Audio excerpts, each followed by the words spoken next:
Salam sejahtera Malaysia, selamat pagi. Tuan-tuan dan puan yang dihormati sekalian. Pertama sekali saya ingin bertanya kepada anda.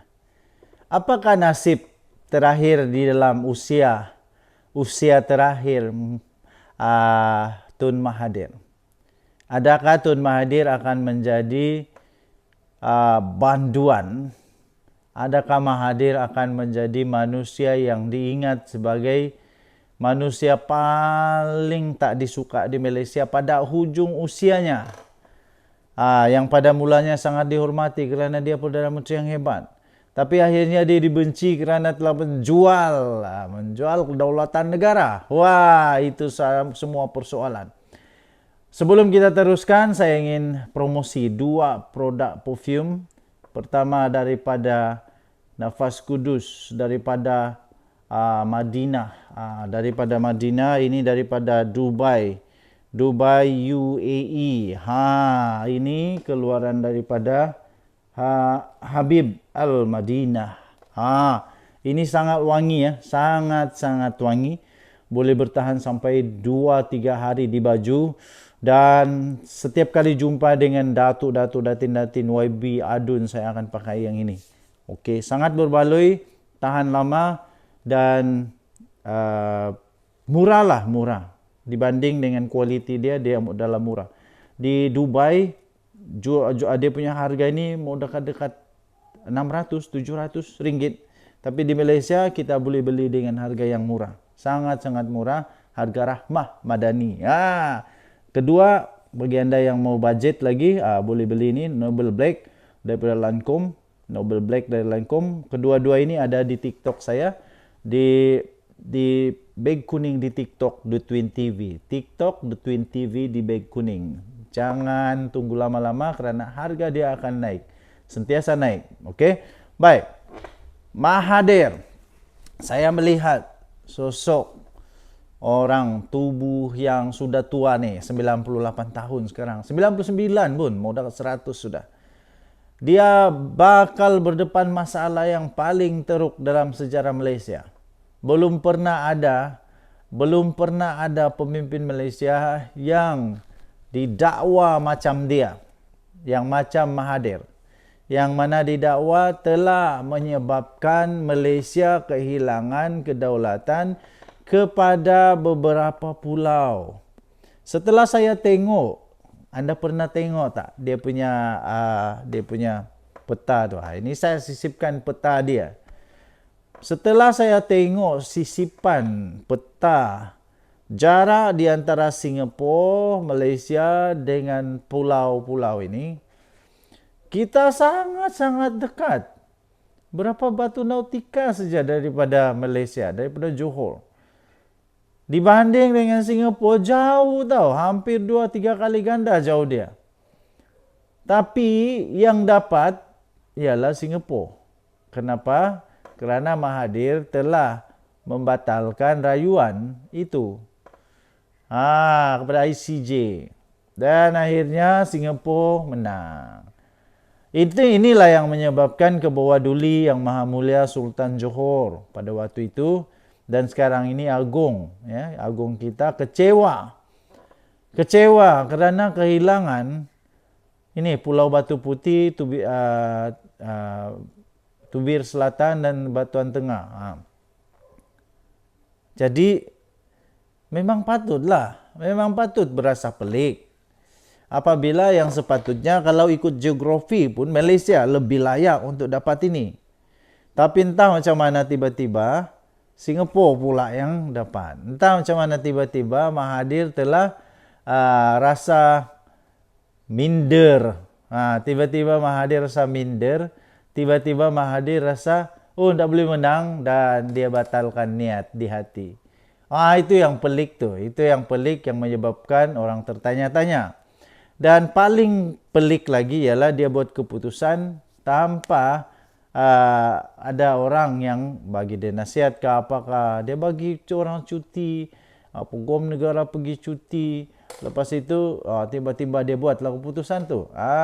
Itulah yang menyebabkan semua itu menjadi pelik. Oke, so adakah Mahathir bakal akan menjadi bantuan paling terhormat di Malaysia?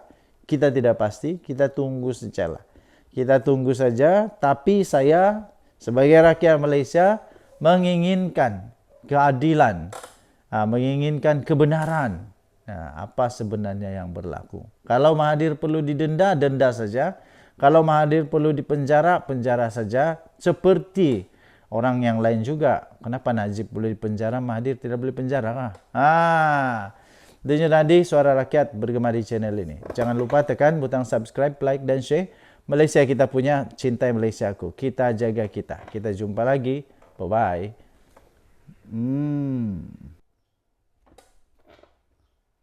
Salam sejahtera Malaysia. Denyut nadi suara rakyat bergema di channel ini. Okey, tuan-tuan dan puan yang dihormati sekalian.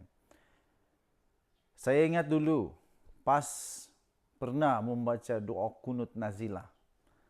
Memohon supaya mereka-mereka yang patut untuk kena laknatkah, kena dengan kuasa kunut nazilah, kena. Alih-alih sampai sekarang, siapa yang kena, kita tidak pasti siapa yang kena. Tapi nampaknya PAS masih dalam pergelutan masalah dengan Bersatu dan makin teruk pula. PAS nampaknya makin teruk. Selepas membaca kunut nazilah, entah saya pun tidak pasti kenapa, tapi nampaknya Perikatan Nasional bukan makin bagus, malah makin teruk. Okey, sebelum saya teruskan, saya ingin minta tolong pada anda untuk mencuba perfume.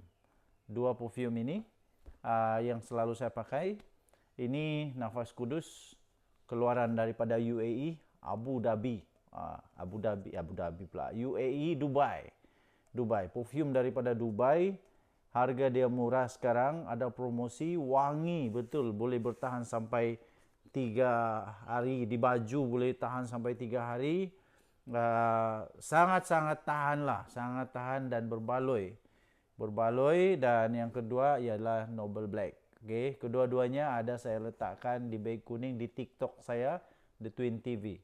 TikTok The Twin TV. Okay. Kedua-duanya sekarang ada promosi, sangat-sangat berbaloi. Saya terus terang ketika saya berjumpa dengan orang-orang penting, datin dan sebagainya, saya akan pakai kedua-dua ini. Mana satu saya akan pakai. Okey, yang ini terus terang adalah lebih baik daripada yang ini, putih. Okey, Nafas Kudus, Noble Black. Tapi dua-dua pun boleh beli, tiada masalah. Okey, kita teruskan. Kita tahu sekarang ini apa yang terjadi kepada negeri-negeri yang ditabir oleh PAS. Saya fikir tiada juga kena mengena dengan kunut nazilah, dengan banjir dan sebagainya. Walaupun banyak orang komen, banyak orang kata lepas kunut nazilah didoakan, lepas kunut nazilah itu sudah mereka lapaskan, kenalah banjir teruk, semua itulah inilah, banyak komen orang kata itu ini. Tapi saya fikir itu tiada juga kena mengena dengan kunut nazilah daripada yang dibaca oleh Tuan Guru entah mana tu. Cuma saja satu perkara yang kita perlu belajar ialah jangan suka-suka hanya kerana perbezaan politik kita minta supaya kena laknat lah apalah. Aduh, tak perlulah sampai macam begitu ya. Okey, masalah paling besar sekarang ini di antara PAS dan Bersatu ialah calon-calon Perdana Menteri, calon Ketua Menteri. Terbaru, memang Muhyiddin Yassin tidak main-main sekarang ini. Rasanya Muhyiddin Yassin sangat terdesak dan Muhyiddin Yassin tidak lagi mau untuk berlembut sangat dengan PAS. Kali ini Muhyiddin Yassin bukan sahaja mau dia jadi Perdana Menteri, malah Muhyiddin Yassin turut mau klaim beberapa negeri yang mau ditabir menteri besarnya, ketua menterinya daripada Bersatu. Tapi alih-alih PAS, ingat PAS apa? PAS ni cap ayam ke apa? Tidaklah. PAS tidak membiarkan begitu saja. orang besar PAS tiba-tiba muncul dan beritahu bahwa semua itu hanya akan dibincang setelah menang nanti. Jangan haraplah senang-senang. Jangan harap senang-senang mau dapat itu, ini, itu, ini. Lepas tu timbul pula pemimpin-pemimpin PAS yang lain mengatakan bahwa tidak ada perbincangan pun. Selalunya bila disebut tidak ada perbincangan ini maksudnya tidak setuju lah. Maksudnya apa? Tidak setuju. Okay. So, saya fikir Perikatan Nasional bukan semakin kuat, malah semakin teruk. Malah semakin teruk, semakin hancur, semakin tidak lagi berharapan. Denyut Nadi Suara Rakyat bergema di channel ini. Jangan lupa tekan butang subscribe, like dan share. Jangan lupa beli perfume daripada Dubai, UAE, Nafas Kudus dan juga perfume daripada Lancome, Noble Black. Okey, dua-duanya ada di dalam beg kuning TikTok saya. Beg kuning TikTok The Twin TV. Kita jumpa lagi. Bye bye.